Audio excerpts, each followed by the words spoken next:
name is Scott Nicholson, and I've been away from you all for a year. So I was over at MIT on a sabbatical, and when I returned, I met with Liz and talked with her a little bit about some of my stories. And she said, you know, you should really give a talk when the semester gets going about what you went through and how it's changed you. And so the goal today, this is going to be storytelling. I'm going to talk about what I did when I was there for that year, what I went through, why I went. I'm going to talk about the different labs that I worked with, some of the projects I worked on, and how it's changed my research focus, and then talk a little bit about other things that changed me along the way. I've also picked up some lessons I'll be sharing with you that we can take as an iSchool moving forward, and I'll be sharing those. So we'll talk for a while, then I'll stop and take some questions, but hopefully you'll join me on this journey. For those of you, anyone know who this is? Any old Epcot fans? This was back when Epcot first came about, they had a ride called Journey into Imagination. And this was the original Dreamfinder. It was actually, I probably went and saw him when I was, Epcot's 30 years old, so when I was 10 or 11, I saw Dreamfinder wandering through the clouds, thinking about imagination and thinking about what things could become, and that was a pretty inspirational point for me. I'll be hitting a few other inspirational points as I go through my talk. But actually, what I really did was my sabbatical at Hogwarts. Now I thought, you know, there's actually a lot of similarities to Hogwarts. If you don't know, Hogwarts is where Harry Potter, that world was set. There's a lot of similarities to Hogwarts and MIT. You know, a lot of things happen by magic, that you're wandering around and weird things happen. You've got kids running around in unusual clothing, you know, and they even had, you know, Quidditch games going on outside my window. I could watch the Quidditch going on. There's a lot of grumpy old professors cursing and swearing and trying to make the magic happen. But the funny thing about Hogwarts and the funny thing about MIT is stuff would just happen. You know, you'd be wandering one day and the next day you'd come by and stuff happened. An example of that. So the steam tunnels at MIT are open for anyone to go and explore. They even have a map. I have an app that has the map of all the steam tunnels. And these are steam tunnels that the service staff use to fix the university. And as you're walking down there, there's little corridors and paths and technology and tools. The sort of stuff that I think if it were here, it would have to be all locked up. But there is like, yeah, there's buttons to press and places to go. And I was walking through the steam tunnels one day, and there was this large machine sitting down there. And it wasn't there the day before. Big black machine, about 7 feet tall, big metal thing. And it had a sign on it that said, "Plug me in, I won't hurt you."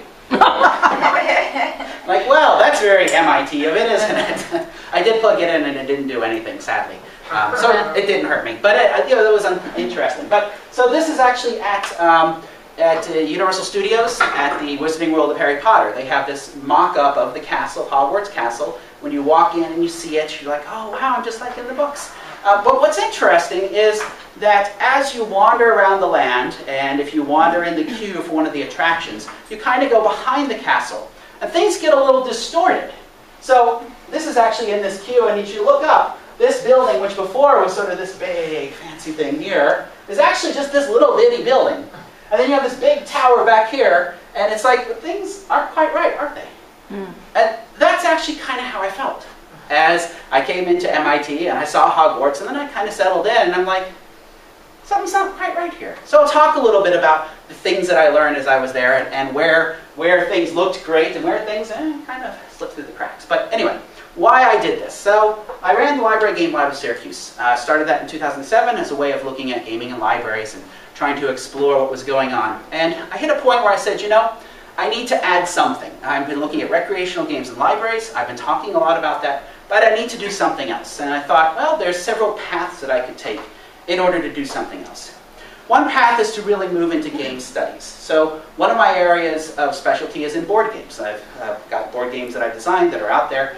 And I thought, well, you know what I could do is really kind of move more toward the game studies path. So game studies developed out of media studies, out of film studies, and it's really about this concept of trying to understand games as a form of media. And I thought, yeah, maybe I could sort of look at board games within game studies and explore things there. Or another path I thought was actually via school libraries and a path on education, to say how could I help school libraries bring in games that could go into the K-12 classroom? How could we make that pathway to make the school libraries really that hub for things? Or another path is to look beyond libraries and to look for other spaces of informal learning. And so I was faced with this dilemma, you know, which of these paths do I want to explore? I know I can't explore them all. I know that we have to focus somewhat, so I had to figure out where to go. Now, what happened is I was actually called in to MIT a couple of years ago. They actually teach a game design class there. And during the game design class, they focus on tabletop games, board games, card games. And the reason why they do that is that learning game mechanisms and game design is easier in a tabletop format. And the next semester is a programming class. So they take what they learned in the first semester about game design, and the second semester they then can start learning programming and coding. So it's a 2-semester process. They brought me over a couple years ago to speak to the game design class about board game publishing, because I just had some experience. And while there, I also gave some talks around campus about games and libraries and found a number of possible connections. And so what I realized is some of these connections would actually let me explore a couple of these paths. So I ended up being invited by the Comparative Media Studies Department at MIT to be a visiting professor. So this department, what they actually are is they do have some students, not too many. They have fewer than 20 undergrads and fewer than 20 graduate students. And just a couple of official professors, but they have all these labs. And so these are all research labs out of comparative media studies. Some of these labs are in partners with the MIT Media Lab as well, and some of them are standalone labs. And so this department is, right now they're actually trying to figure out what they want to look like. But the reality is that they're this home for a lot of different research centers. So I ended up becoming a visiting professor and working with 2 of the research centers here. And I'll talk more in detail about what they do and what I learned. So one thing that happened early on is when I came, Comparative Media Studies asked me to give a talk about what I'd been doing with board games and things like that. And so they asked me to give one of their opening colloquium. So I did that and talked about the modern board game design. And I sort of sat down and looked at lists of board game mechanisms and categorized them like we as good librarians do, and had these different large-scale categories. Gave this talk, and what was interesting is that the chair of the department came up to me afterwards and he said, you know, what really impressed me about your talk is that organization structure. He said, how long did it take you to come up with that? Obviously, this has come out of research. And I said, well, let's see. Yesterday, I was in my dorm with everything printed out, moving them around until, and I said, but you know, that's what makes sense. That's what we do. That's what we as information folks do, is we think about organization. We think about how to categorize things. That really got me thinking. What was interesting is, wandering around campus, there was this was actually a large picture in the game lab where I was. Does anyone know who that is? Would I have heard something? This is Claude Shannon. So Claude Shannon is Shannon, like one of the folks that has helped establish the information fields, gave us some of the core definitions of what is information, and dealing with information and entropy and all of that. Claude Shannon was at MIT. And also Vannevar Bush. As I'm walking by these buildings dedicated to Vannevar Bush. He was also a key player in the founding of information studies. It's one of the key readings, as we may think. And I thought, this is interesting, and that I'm walking around, I'm seeing these things for Claude Shannon, for Vannevar Bush, for people that were really core in helping create the information fields, but where's the representation of that? Where is any representation of the iSchool space? That simple question from the director saying, wow, that whole organization thing you did was pretty neat. And I'm like, yeah, we've got a whole degree about it. We teach people, that's what we do. You should talk to us sometime. So that was really, this is my first lesson that was drilled into me again and again and again. I actually ended up giving a talk at Comparative Media Studies about what are the iSchools. Because people had not heard of the iSchools. It was not part of what was going on in this space. Which, we live here in our iSchool space, and we iSchool, rah, rah, rah. But the reality is, we need to be pushing ourselves out of the iSchool conferences. Out of these conferences where we go and talk to each other, we really need to be heading out further and yelling and screaming about what the iSchools are doing. I've been doing that more and more in game conferences and talking to game folks about what the iSchools are and what they do. But this was a real eye-opener. The question of, oh, you mean you have to have a degree to be a librarian? That sort of stuff came up here. So this was my first real aha, eye-opening lesson, saying, we just really haven't marketed ourselves too broadly out there. So one of the labs that I worked for was the Gambit Lab. Now the Gambit Lab, they're funded by the government of Singapore. I was there in their last year of funding. And so the way it worked is Gambit funded this lab to exist, and during the school year, newest in modern technologies. Here we go. That's interesting. I've done that before.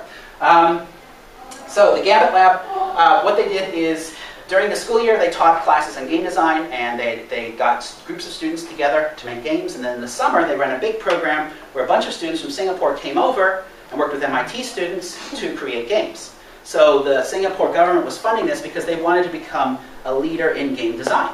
They wanted to make Singapore very strong in game design, so they created this partnership.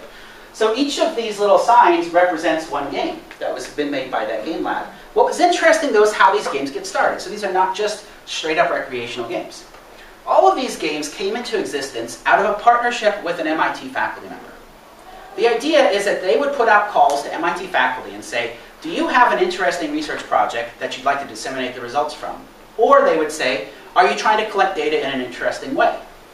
And the faculty actually, when the year I was there, the faculty were competing for these slots because the Gambit Lab had gotten so well known on campus. The faculty were competing because it was a great way of getting your research results out there, way beyond a paper. So their idea was to create games that would disseminate research results, just like we do a paper or a presentation and a game. And that would be a package, so you could actually go and find the research behind the game.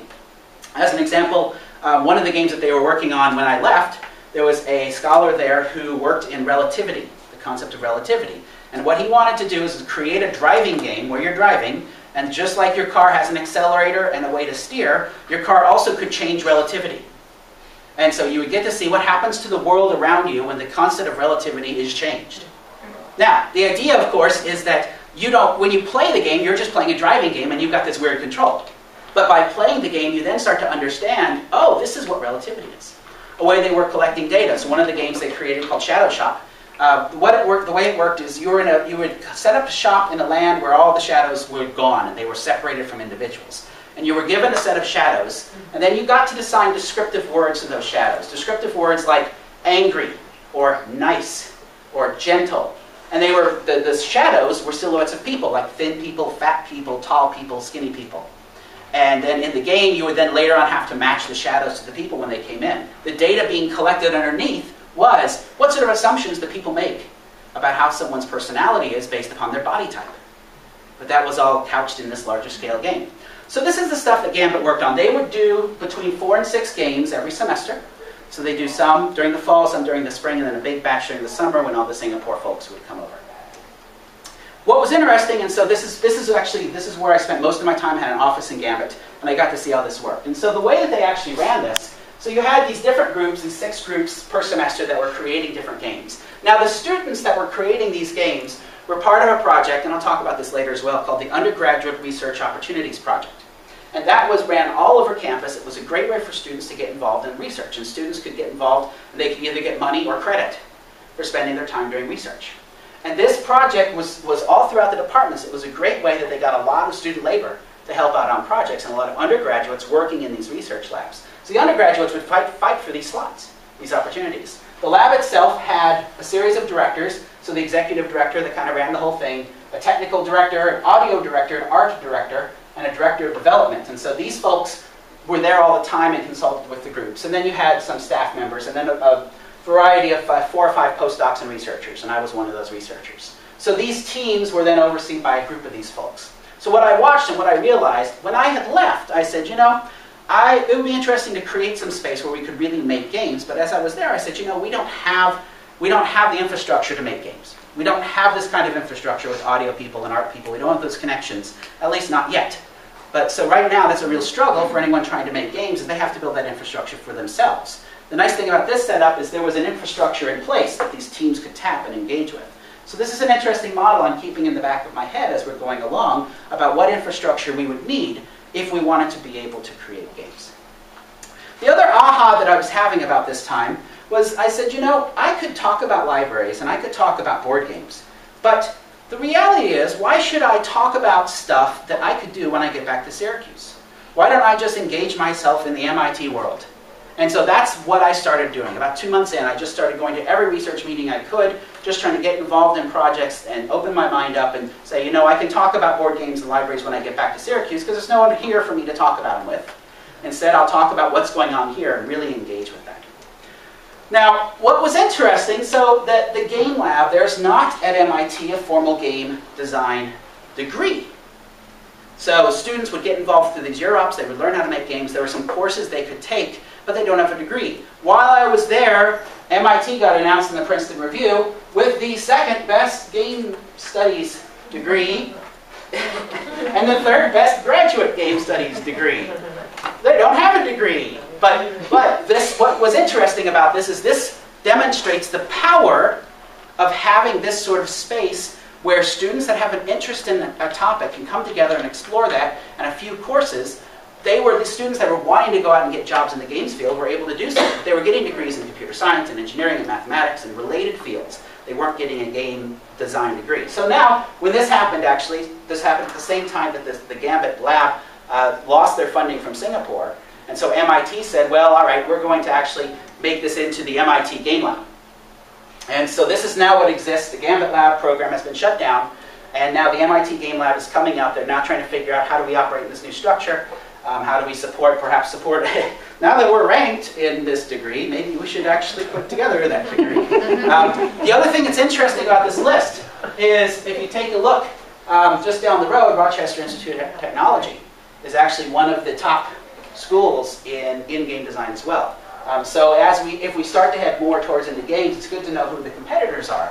And that perhaps we may want to look for ways to collaborate with Rochester and explore some things there. I'm going to be heading out there actually later this fall to talk with some of the folks there and explore some collaborative opportunities, because they've got a lot of the things that we don't have, but they actually don't have the information space, so we might be able to find some interesting stuff. So the thing about game studies, there's three main areas that are represented in game studies, three different ways to approach it. One is the humanities approach. One of the big debates is they're trying to understand the meanings that are created by games. And one of the big debates is this narratology versus ludology that goes on. And that's this difference. It's this debate between, do you look at a game for its play, as a play activity, or do you look at the game as a telling of a story? And there's these two camps that argue games are stories, games are play activities. And this humanities space is where most of the people that I listened to at MIT worked, was in this humanities that comes out of film studies and things like that. And this actually frustrated me a little bit, because when I was engaging with folks, I would find there wasn't an exploration of the player of the game. You know, coming out of the iSchool space, I think about users. And the game study space, I would think about players. And I would think about, well, what about the players? In fact, one time I was banging my table as someone was presenting something, saying, what about the players? Because this approach of looking at the game as this standalone text, like you look at a film or a book as a standalone text, really got to me as a social scientist. Now, another angle on game studies, and this is a different schools take different approaches, is the game studies approach, or the social sciences approach, where you're really looking at the effect of games on people, where you're trying to understand how do games motivate people. What's the effect of violence in games on people? How do games change behavior? So this is really more of the space where I found I'm living in, is more of the social sciences space, because I care about those messy users, which make it really hard to do research. Another approach is the engineering approach, or the industry approach. And it's really focused on how do you make better games, and what is the marketplace for games. So all those programs that I showed you earlier, different programs have different theoretical and conceptual approaches to how they're coming at game studies. It's a really new field. They're trying to figure out how this all flows together. Sort of in the iSchool space, you know, we have similar, different approaches. We have different approaches in a similar way. We've kind of come together and said, screw it, we'll just be a faculty of one, and let's talk about things. This is not at the point where it is for game studies. These arguments on the listservs are vehement. It's a pretty unpleasant place to hang out. And I decided I don't really think I want to be a part of that, because when they say game studies, 99% of the time what I should say is digital game studies. This is actually what most game studies focuses on, is digital game studies. One of the big associations is the Digital Games Research Association. So when they have a conference, I write them and say, hey, I'd like to come and present something on board games, and the general feeling is, well, okay, if you have to. I got a lot of, while it wasn't resistance, it was very much a, well, we can find a little place for you if you want to talk about this. And so people that weren't doing digital game studies, there's a common frustration in trying to find a home, trying to find a connection, because there's so much focus on the digital side of games right now. And I went to the Game Developers Conference out in California, where I got a big batch of digital game creation. And the International Game Developers Association, they have some really, this is one of the associations that looks at the education of people in game programs, but it just stuck in me again and again, digital game studies. And I said, you know, I don't want to enter a new field doing something that no one really wants to hear about. So I crossed off, I said, all right, I'm not going to enter the game studies field from this board games approach. I'm going to throw that piece away. That was why I was brought over to the Gambit Lab, because of my board game knowledge, and I continue to do that. But I said I don't want to do that when I go back home. So that was lesson 3, is game studies is primarily digital game studies, at least right now. And I don't see that changing. And it's reflective of the marketplace. You know, 99% of the money out there is going into digital games. Therefore, since there's such focus on the industrial side of games, there's a focus on digital games. So there was this concept of gamification. And this is one of the definitions, the use of game design elements in non-game context. And about November, December, this was being bantered about at MIT. People were throwing spears at it. I was also throwing spears at it. I know I talked to the faculty before I left throwing spears at it. And I stepped back and said, you know, I wonder what's actually going on with gamification. This is actually what's going on. Pointsification. Pointsification is this term that's used. So gamification, the idea is great. It's something that's been around for a long time. We've used everything from giving gold stars in the library for reading books, S&H green stamps, McDonald's, Monopoly, frequent flyer miles. We've added a lot of different ways of adding these game elements, or actually these points elements, to real-world settings. And a lot of pointsification comes out of adding these things to games. Adding points, where you get points for doing something. Adding levels and leaderboards, where you go up in level the more stuff you do. Or leaderboards, so you can see how you compete against everyone else to have the most points. If you use Foursquare, you've seen a lot of this stuff. Adding badges and achievements. And what I found is that this model is a really common model when you look at how people are gamifying things. And so I gave it a name. And for that name, I used the first letters here. BLAP. BLAP gamification. Because that's kind of the sound that it makes when you drop it on a system. You just drop it down with a blap and say, yay, we're done, we've got gamification. And this is one of the key books on gamification. It's the O'Reilly book. And when I was reading it and trying to learn more about gamification, I hit this line, and it really stopped me cold. Once you start giving someone a reward, you have to keep her in that reward loop forever. I said, crap. I thought, you know, because I was actually all ready to start presenting BLAP gamification to libraries and say, hey, you could offer points and levels and achievements and it'd be so awesome. And then I hit this sentence, and I just hit a full stop, and I said, this is a problem. And they don't actually elaborate on this. They just kind of throw it in there and go on. Oh, by the way, you have to do this forever. And I think about when I used to teach searching, and I would teach people as I taught them searching, I'd also teach them the dark side of searching, search engine optimization, which is how to change a website so it gets ranked more highly in the search results. And I thought, you know, there's a real dark side to going on with gamification. And the folks that are offering themselves up as gamification experts, they're not going to tell you this coming in. Would you like our services? Oh, by the way, you're going to have to use this forever. And I wanted to figure out what was going on. So, turning to some of Barbara Kwasnick's advice to me, there's nothing as practical as a good theory. I want to say, why did they say this? What's the theory that's going on? And it comes out of motivational theory. Deci and Ryan, with this theory, pretty well known, Self-Determination Theory. And what this is about how you have internal motivation to do stuff. What are the aspects that come into play that make you want to do something?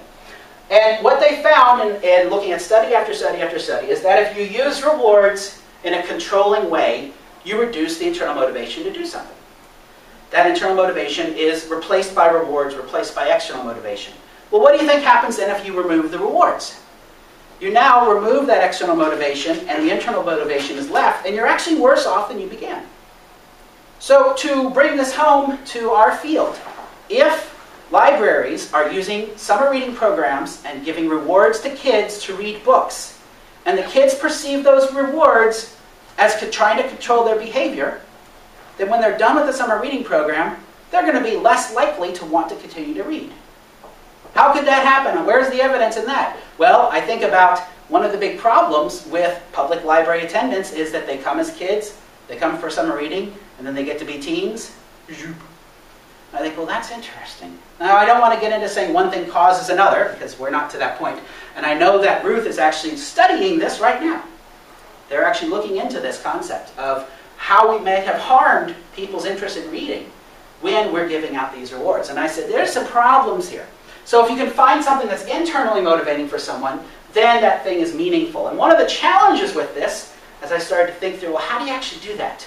how do you find something that's meaningful to different people? Do I happen to know any theories from any fields that might help you figure out how something is meaningful to someone else? Aha! The R word! Relevance. This was actually, when I was going through my information science program, I went through with Linda Schomburg, who did some great work on relevance, this idea of relevance being how do you connect users to the things that are meaningful to them. And what we found, after study after study after study, we found that you can't. We found that it depends upon the user. It depends upon the user and their state of doing the information search. Relevance is situational. It depends upon who it is and what they've seen before, as if something is relevant to them or not. And I thought, well, that's interesting. How do we bring this into play with meaningful gamification? How do we bring relevance into play? So I've written up a theoretical framework piece, which you can find over at becauseplaymatters.com. You'll hear that URL again. And the base theory, so first theory, part of self-determination theory, is this idea that you want to provide people something that's meaningful to them, but in order to do that, you can't do it blanket. You can't put out a blanket program that everyone will find meaningful. Instead, what you need to do is provide people with options. Like in the library, we provide people with a lot of options and a lot of paths to find something meaningful to them. So if you want to do gamification in a meaningful way, you need to make sure there's lots of ways to explore. And then I thought, well, how do we do that? Well, Universal Design for Learning, which comes out of education, talks about how to create learning opportunities that will reach people with different ways that they learn, different methods of learning. And I thought, well, that's an interesting model there. And so I've taken some of the theories behind how do you create lessons that appeal to people that learn in different ways. From a game perspective, where this gets interesting is this concept of player-generated content. More and more games. How many of you have played Minecraft? A few folks. Minecraft is a world that you get to explore and build. And it allows you to generate the content that's interesting to you. And so I brought in this theory and talked about, the way you do this is you really allow the players to make choices about what goals they want to pursue. And some gamification systems are doing that. They allow you to find out what's meaningful. But at the heart of it all is the concept of user-centered design. The idea that you want to put the player, the user, in the middle of your design and not the needs of the organization. And that's a problem I see with a lot of gamification structures out there, is they're putting the needs of the organization above the needs of the player. And in order to be meaningful, you need to think about that player. You bring them into play. So this is sort of this theoretical framework that I've built up that I'm exploring. And that's led me to explore how some strategies are to bring these things together. So I was exploring this meaningful gamification stuff. But I wanted to think back about those three pathways, about some other way that I could explore my library book. And I thought, the Education Arcade folks, that's another group at MIT. So this was a group that I was consulting with. And this group made games for K through 12 spaces. So that was their goal, is making games for K through 12, and also making games for informal learning. So this is actually a group that's been around for several decades. They were involved, I don't know if any of you used Logo at any point in your life. Logo was a basic programming language. They were involved with that. They were involved with trying to get teachers to teach programming through games. And they actually work with this nonprofit, the Learning Games Network. What's sort of the stuff that they do, this was a game called Vanished, or I should say this was the results of a game called Vanished. So Vanished was the Education Arcade working with the Smithsonian. And what they did for 6 weeks is they put together this story. Now this is the story at the end of the game that was put together. It was an alternate reality game. So kids would log in and they would learn this story saying, hey, the future is vanished. You need to help us figure out what's going on. And they came up with some really cool ways to make games relevant for the kids where they lived. They said, we need to get a better idea of what living things are in the world. So we need each of you, every player, go out to your backyard and record every living thing you can find. So that made it really meaningful to the kids, because they would say, hey, I'm the only person that can record this evidence from my backyard. They would then bring that evidence, they'd bring it all together. They actually brought in people from the Smithsonian to do live web chats with the kids about different forms of science. They did some cool archaeology. It was a really neat exploration of different areas of the Smithsonian. What they've actually been doing this right now, this got funded by the Gates Foundation. This is a massively multiplayer online game like World of Warcraft, but it's designed around teaching concepts in K-12.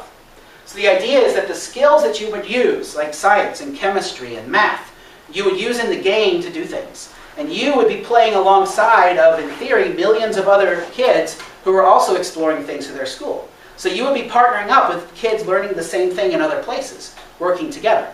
So the idea is using this game interface to allow people to explore school subjects. So this is the sort of stuff that they worked on. But what I found out is that they were very frustrated. They were frustrated in that they were not able to get their games into the classroom. They were creating these things, and they actually, at one of the meetings that I attended, as sort of a lunch meeting, they were talking about this. They said, here's this cycle of getting stuff out there in the real world, and we create it, we prototype it, and then we don't get it into the classroom. And so then we'll create and prototype again. Part of that, though, is okay because MIT pushed people to make stuff that will be really neat 10 to 20 years from now. That's that institutional goal. Well, we have, and I brought up, I said, well, let me tell you about Syracuse. Let me tell you about Scholarship in Action. Our goal is to make stuff that we could actually get out there in the community, to make a difference now. And it was interesting as we talked about, there's an interesting partnership that could be created between a school that rewards creating things that will be cool 20 years from now, and a school that says, hey, let's take aspects from that and bring it in today and see what we can do. So it was a really interesting aha to think about what the different institutions reward and how we might work together. I also went to this conference, GLS, Games Learning Society, which is this was in Madison, and it was one of the top conferences in games and education. And as I was at the poster session, I was talking to game labs and talking to students and things. And I had thought, it's just that this group is at MIT, they can't get anything out there, that's why they're struggling. But as I talked with folks, I started to see a pattern. And I began to hear from PhD student and postdoc and researcher that no one was getting their games in the classroom. People were frustrated because they were getting the response saying, hey, we're stuck teaching to this test. We can't risk changing. We're stuck. And we're frustrated. And I said, well, geez, do I want to turn around and enter an area where people are frustrated trying to get their games out into the classroom? So this is the problem that we have right now is in education, is you've got teachers that are stuck in the middle between these educational experts coming up with new games, new patterns, new ideas, and the kids which need to be taught, and the tests which are coming in, and these folks are not able to make a difference in this classroom. And I thought, well, that's a problem, and I don't know that's a problem I want to get into. So there's a real disconnect in the education space between educational research and classroom implementation of that research. Something interesting happened, though. I was at this conference, a Digital Media and Learning Conference out in California. Now, there was a big push at this conference. This was actually the announcement of, I don't know if you've seen the MacArthur Badges competition. They've been talking about this each year. This is the conference where that's really announced, and they talked a lot about badges. This is when I did a post on my blog about badgification and talked to this big push about badges. They're all so wonderful. But what was interesting, so Connie Owl at the MacArthur Foundation, they were giving a seminar from the funders saying what we want to give money for. It was a very heavily attended seminar. And so Connie was talking about one of their problems is how can we develop games and activities, because when you develop games, one of the concepts is this idea of failing fast, failing often. Game structures and game type education allows you to create a setting where kids can fail and learn through failure, because we learn a lot more through failure than we learn through success. And games allow you to create those spaces where you try and fail and try and fail and try and fail, and then figure it out and you've learned. But how do you create that sort of activity in a space where you have this high stakes testing going on? There's a conflict there. And then she said something, when she said this, it was almost like she was glowing in a halo of glowing green funding light. Where she said, libraries and museums are a safe place for experimentation to then move projects into schools. Oh, I said, that's it, there we go. That is very interesting. And that's what got me thinking about, okay, the path I want to take is really exploring beyond libraries, but to museums, to other places of informal learning, as a place to create games that change people, that then could make their way into schools once you've demonstrated in a place that's a little safer to fail. Libraries can get away with trying a program where kids fail, and learn without someone looking over the shoulder and saying, hey, your kids are failing all the time. So we're in this interesting point right now, but this really jumped out at me. What was interesting is, so at this conference I asked a lot of questions. And my questions usually begin with, hi, I'm Scott Nicholson from the iSchool at Syracuse, and I look at libraries, blah, blah, blah. Games for Change was a festival running in New York City at NYU. They called me shortly after this conference and said, Scott, we heard your persistent array of questions about libraries at this conference, and we'd like to invite you to come and give a rant on the stage at Games for Change. libraries and serious games. And I said, well, I'm not too comfortable. Oh, and ranting was something very common in some of these things. They'd have rants where they'd invite the professors of game studies programs to just get up and rant about whatever. That was kind of a popular thing. I'm like, well, I really don't want to do a rant, but how about I do just a program on games and libraries? So I ended up doing that.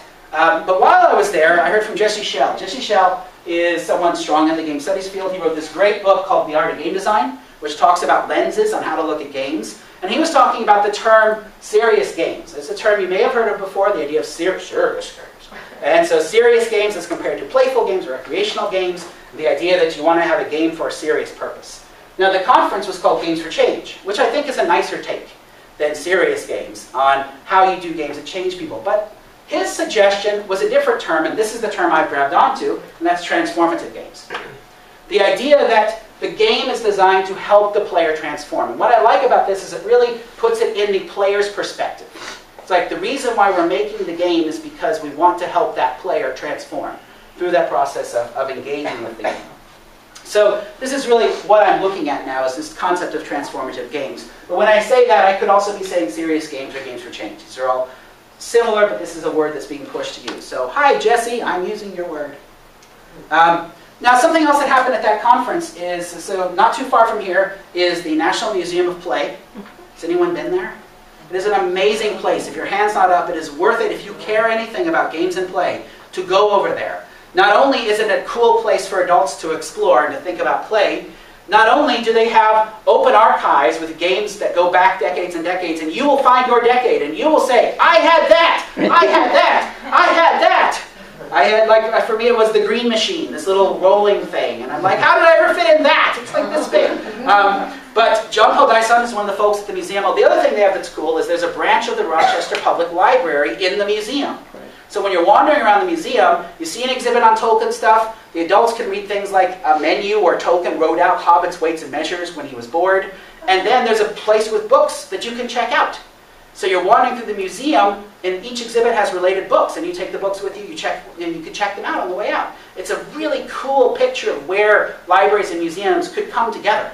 And so I highly recommend you checking out. But John Paul Dyson, what he said is that he was worried about gamification and the concept of play. And the idea, one of the core elements of what play is that play is optional. Play is not required. If you're required to do something, then it's no longer play by the definition of what play is. Now, one of the definitions I use for games that I carry around is games is play with goals and structure. So a game is some sort of play, and then you add onto it some sort of goals and some sort of structure on how you play. Now, if I solve this equation, see, I was at MIT at the time, so I was thinking about solving equations. But related to that, so this is the MIT mug I got. So this will work for you science geeks if you can see it. You have E over C squared, which is M, and the square root of -1. Anyway. So I decided to solve this equation for play by subtracting play from both sides. So games without play just leaves you the goals and the structure. And I think about, well, what is that familiar with? Well, that's this black gamification stuff. That's where we're taking out all that play, and we're just leaving the goals and the structure. That sounds pretty abysmal to me. So I thought, well, okay, what if we solve this equation for play and really think about what play is? Well, play is a game without the goal and structure. And could we use the concepts of play to explore meaningful gamification? Could we think about how do we get people to play and engage with each other and find meaning through that? And that's really where I am right now. That's the sort of stuff I'm exploring. Now, I decided I wanted to get involved with some projects, so I did. These are some of the things I did when I was away. I created a game for libraries called Crossed Paths. It's a large-scale role-playing game. I didn't call it a role-playing game when I ran it for 400 people at the Minnesota Library Association. But basically it's an improv game where you sit down and you tell a story based on a character out of your favorite book. And you talk with other people who are also playing characters from their favorite books. And you talk about it, then you end up mixing up, and there's a little game structure. And at the end, I told them, hey, by the way, this is a role-playing game. And you can play it for anywhere from 5 to as many people that can fit in the room. That's actually available at Because Play Matters if you want to check that out. MIT also does a thing in January where they have no classes in January, but instead they let the students take different sorts of activities. So I taught a thing on alternate reality games. And so I took a group of MIT students who wanted to learn about alternate reality games, and we worked with the MIT libraries to create an alternate reality game that could be used for orientation. This has now led to a project that is now ongoing, where I'm working with folks at MIT and the ALA to create an alternate reality game toolkit that libraries will be able to use to easily integrate some content and make an art. You're going to hear a lot more about that in the future. I worked with the MIT Museum to help do a game design night, where we brought together families and got them engaged with each other making games. And the way we started it was by putting out a bunch of crap and telling everyone to pick 4 pieces of crap and play with it until you figure out a game. And so it was families worked together to create games. They all made games and they played each other's games. And we talked about this is what it is to make a game. You play and then you add rules and structure to that play. I also consulted with the Boston Children's Museum about how to create a game targeting 0 to 5-year-olds that would be targeting one of the poorest areas of Boston to try and help people create and gather the stories from that area. With the key of the kids find a word, they talk to their families about what that word means in this area, and then they work together to write a story, and the goal was to create a book by the end of the summer that the Boston Children's Museum would publish called Stories of Dudley Street. And they're using this as a goal of getting people to bring together the stories from their family. That game, we ended up not getting the funding for that project, but we're still going to continue talking about ways we could explore things. So this is actually bringing all that together. This is the piece that I'm presenting next month about strategies for meaningful gamification with concepts behind transformative play and participatory museums. So bringing that all together, I use lots of big words that can be found by the search engines. So I will actually put that on because play matters, but it's really how do you do meaningful gamification based on the concepts of play and museums, and roll that in to help people find meaning. So in order to support that, my library game lab has now been renamed to Because Play Matters. This is what we're doing. We're creating transformative games and play for informal learning environments. So you're going to see more about this as things go forward. And what we're starting in 2.5 hours is the Game Designers Guild. The goal of this is to allow anyone that wants to make games to come together and explore how to create games. And we're going to be creating those games for members of the community. For the first one, we've got some folks coming from Fort Stanwix who want to create a game to help kids understand why Fort Stanwix mattered. They want to create a web-based game, and by playing the game, you understand Fort Stanwix and its space, so that when you physically go there, the place has meaning to you. So that's going to be one of our first projects. But then something else happened. I lived here. This is Simmons Hall. This is a dormitory. I lived in an undergraduate dormitory when I was at MIT. I had 350 undergraduate roommates. This was a life-changing experience. This also made me feel extraordinarily old. When you have this gap of cultural reference with everyone you're hanging out with. This is what the dorm looked like on the inside. It's actually the most expensive undergraduate dorm that's been built up to this point. It was all concrete, which reflects the noise a lot. And I used a lot of earplugs. But it was part of this residential scholars program. So there were 4 of us who were scholars from other institutions who lived with the undergrads. And what was cool about this is we ate with them every night, and I really learned a lot about what drove MIT in a way that I've not even learned about Syracuse. I really learned about what it was like to go there. What it was like to go to MIT meant doing things called P-sets or problem sets. Many of the classes are structured around giving students large piles of really, really hard problems without the guidance on how to do it. And they learn from each other. They have to teach themselves how to do things, which is all well and good, and that got the students to actually learn how to create things. And the students in my undergraduate class on public speaking, when I told them I was using this MIT model of giving them tasks that I'm not going to tell them how to do, they weren't too happy with that. So we'll see how that works out. But the other thing they had was this undergraduate research opportunities program. So it was very much about you going out, you learning things through doing it, you figuring it out. That was this model. But what was interesting is, so this is from MIT's report, public report, on where they get their money. So this is the income that comes into MIT. What's interesting is if you look, tuition is only 9% of MIT's annual budget. In fact, one faculty member told me tuition was seen as a loss leader.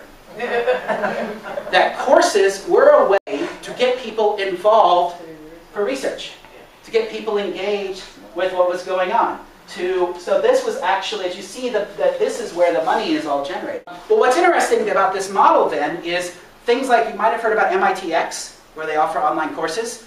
When only 9% of your budget comes from tuition, then it's a lot easier to give everything away. When I tried my libraries in the gaming and libraries class that I taught via YouTube about 3 years ago, I taught a class in the summer on gaming and libraries. I put the whole class on YouTube as the students were learning it. We ended up having 3 tuition-paying students in that class. Everyone else dropped once they realized they could get the content for free. Well, okay, so we have to think about this. So this is one of my lessons. Not having to rely upon your tuition really changes everything about how you do stuff. It made that summer program so rich. The undergraduate research, the goal was to get students involved with research. That was really the goal. So it was a really different structure. So when we look at these models and say, hey, let's be like MIT and put everything online, there's other stuff behind the scenes that we actually have to think about a little bit. But what was really interesting is this was a very playful space. This was the meditation room in the dorm where I lived. It was a ball pit. The balls came up to about here. Students would use this room late at night, so I would always cringe when you see 3-year-olds go diving into it. But it was MIT was a very playful space. These were some of the signs from the game lab where I was. So they had rooms named My Parents' Basement, and the respawn point, which was outside of where you get food. Inside the area where you get food, so there's some gamer jokes. You know, this is not a Sprite, it was up on the refrigerator. We had the cake from Portal, if you know that. So there was a real playful space. This was actually the hack. So MIT has this thing each year where there's a big hack that goes on, where they took this building, and what they did is they put lights on the windowsill of each window on the building on the outside that could change color, and they made a giant Tetris game that you play with this controller and watch the lights fall on a building. This was the cool stuff. This was the playful stuff. This is what really got me thinking. And what happened is, one way this all came about, there's over 450 student groups at MIT. But most of the student groups are not just for students. They're for anyone who wants to get involved. So these groups are a lot of alumni and students and people from the community doing cool stuff. But then this happened. This was actually the view from my dorm window. That was the train track right there from my dorm window. And the circus came into town. And when the circus came into town, the train parked right behind the dorm. So you could go and see the elephants and the giraffes and all these things. And I said, you know what the heck, let's go to the circus. I know.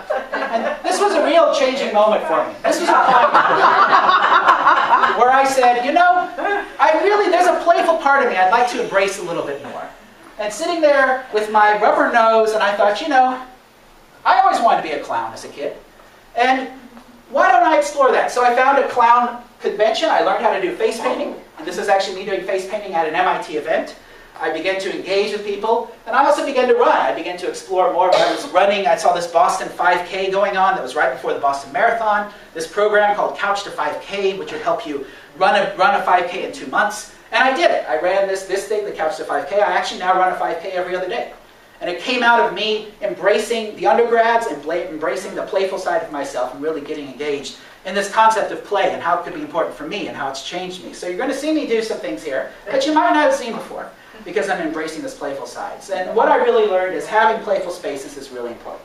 Creating spaces for people to explore and play is essential to having comfortable places to fail and to grow. We have some of that here, and I think we can do a better job.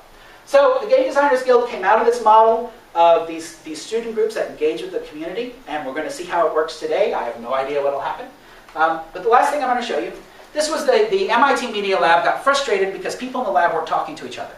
The MIT Media Lab looks like a science museum. If you go in there, there's all these exhibits all behind glass walls. So you can go and look at the animals in the cages and look at the exhibits behind the glass walls, but the people in there were never speaking to each other.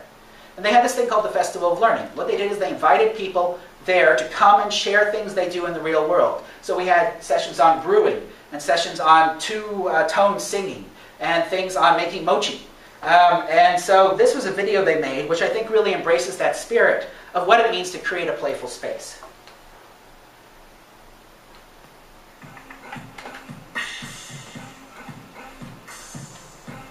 It's not a long video.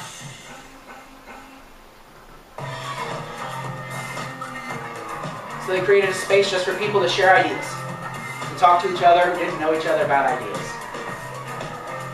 Had write boards everywhere, people were writing things. This was a class on Scratch. You came in and your badge was a minifig, a Lego minifig that you made of yourself. They had a balloon room. This fellow taught a class on surviving winters in Cambridge. These are all people whose names you would know if you knew the research coming out of the Media Lab. Everyone you're seeing here are these researchers. And what was cool about the face painting, I volunteered to do it. It was my first time actually getting to go into the Media Lab and talk to anyone. And I got to spend 2 days talking with faculty about their research and what my research was. And so actually that playful activity broke down barriers that had been there, and I helped us start a board game group at this event that still runs now. That's the way people are engaging with each other. But what this shows is this idea of creating this playful space, thinking about how to get people to engage with each other, not just in their disciplines, but about stuff that empowers them, stuff that's interesting. So they had cardboard fort room, where they had lots of boxes and you could build very large cardboard forts. That's what's going up here.